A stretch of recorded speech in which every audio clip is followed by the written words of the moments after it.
Ya, assalamualaikum warahmatullahi wabarakatuh. Bismillahirrahmanirrahim. Kita akan bahas rasio trigonometri pada bidang kartesius koordinat polar. Jadi, rasio trigonometri pada bidang kartesius menghantarkan kita pada pemahaman apa yang disebut dengan gagasan koordinat polar sebagai dasar pada pemahaman kita nanti pada sudut berelasi. Kita mulai. Diketahui sebuah titik T dengan koordinat X, Y. Ini titik T. Diketahui O pangkal koordinat, R jarak dari T ke O yang merupakan jari-jari lingkaran ini. Pusatnya di O melalui T, dan alfa adalah sudut yang dibentuk OT dengan sumbu X positif. Ini kita sebut sebagai alfa. Ya. Tekniknya. Nah, untuk selanjutnya kita pahami bahwa T, X, Y ini dapat kita tuliskan sebagai T, R, alfa. Jadi posisi T pada bidang kartesius ini bisa juga kita gantikan dengan koordinat R dan alfa yang disebut dengan koordinat kutub atau koordinat polar. Letaknya pada bidang kartesius, absis dan ordinat digantikan oleh jaraknya ke pusat pangkal koordinat dengan besar sudut yang dibentuk oleh alfa dengan sebuah X positif. Jika R-nya kita ubah, X dan Y-nya juga berubah. Jarak ke pangkal koordinat pun berubah. Dan jika alfanya juga berubah, maka posisi titik pun akan ikut berubah. Jadi koordinat R, alfa ini kita sebut sebagai koordinat kutub atau koordinat polar. Nah, mari kita analisis hubungan antara X, Y dengan R dan alfa. Nah, kita pahami pada segitiga yang berwarna hijau ini dengan menggunakan dalil Pythagoras, kita dapatkan bahwa nilai X sisi tegaknya dan nilai Y sisi tegak yang kedua, maka kita punya hubungan bahwa R akan sama dengan akar dari X kuadrat tambah Y kuadrat.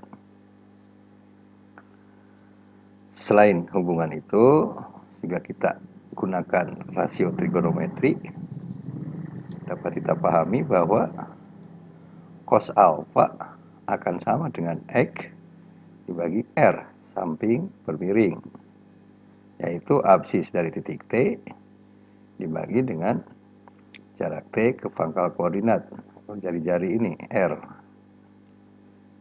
Sehingga kita dapat tuliskan bahwa X akan sama dengan R cos alfa. X sama dengan R kosinus alfa.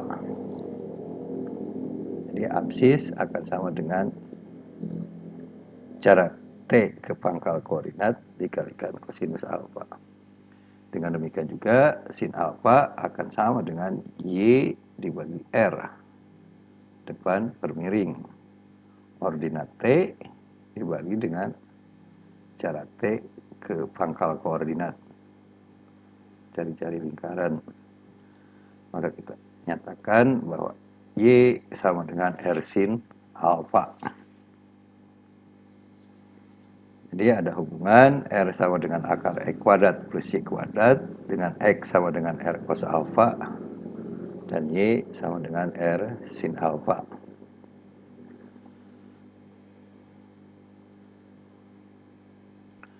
Nah, selanjutnya untuk tangen alfa tentu akan sama dengan Y per X. Ordinat per absis yaitu sama dengan R sin alfa per R cos alfa. Tan alfa sin alfa per cos alfa. Sama seperti pada identitas trigonometri.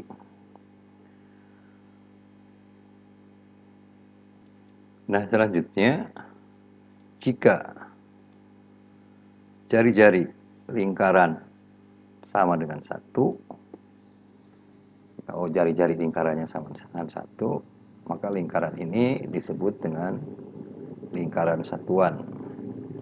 Lingkaran dengan jari-jari satu satuan. Maka pemahamannya akan lebih mudah. Karena R-nya sama dengan 1, maka X dapat didefinisikan, dapat diartikan sebagai cos alfa. Jadi absis sama dengan cos alfa.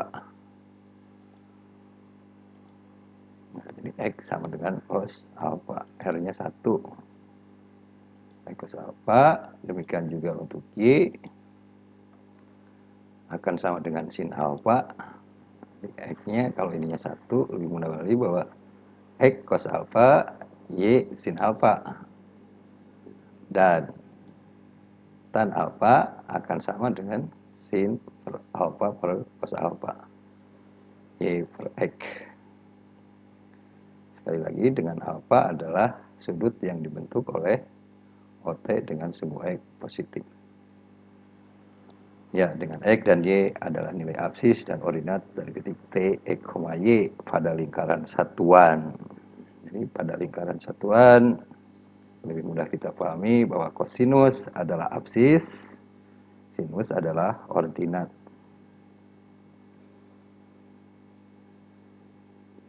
Cos alfa, sin alfa. Dengan tan adalah sin per cos.